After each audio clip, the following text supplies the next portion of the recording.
খুবেই দুখ লগা কথা গোটেই জীৱনজোৰা তেওঁ যিখিনি কষ্ট কৰিলে তেওঁৰ আজি গৰিমা গাৰ্গে লিগেলি কোৰ্টৰ পৰা ডকুমেণ্টছ পাইছে যে জুবিন গাৰ্গৰ যিখিনি ধন এতিয়া বেংকত আছে সেই ধনখিনি তেওঁ খৰচ কৰি পাব আৰু তেওঁৰ এতিয়া অধিকাৰ পাইছে আৰু সেই ধনৰ সংখ্যাটো খুবেই দুখ লগা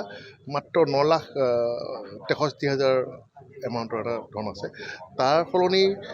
জুবিন গাৰ্গৰ যিজন মেনেজাৰ আছিলে সিদ্ধাৰ্থ শৰ্মা তেওঁৰ একাউণ্টত সেইটো কোটি টকাৰ ওপৰত ধন ওলাইছে গতিকে সেইটো এটা খুব আচৰিত ঘটনা আৰু সেইকাৰণে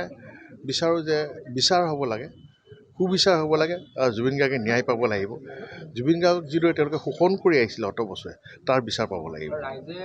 নিশ্চয় কাৰণ সিদ্ধাৰ্থ শৰ্মাই যিখিনি ঘটিছেতো সেয়া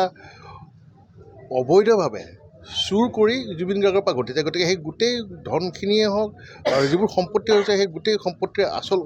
স্বত্বাধিকাৰী হৈছে জুবিন গাৰ্গ যিহেতু কায়িকভাৱে জুবিন গাৰ্গ এতিয়া আমাৰ মাজত নাই সেইখিনি এতিয়া গৰিমা গাৰ্গে পাব লাগে গৰিমা গাৰ্গে পাব লাগে কপিল বৰদলৈয়ে পাব লাগে পাল্মী বৰদলৈয়ে পাব লাগে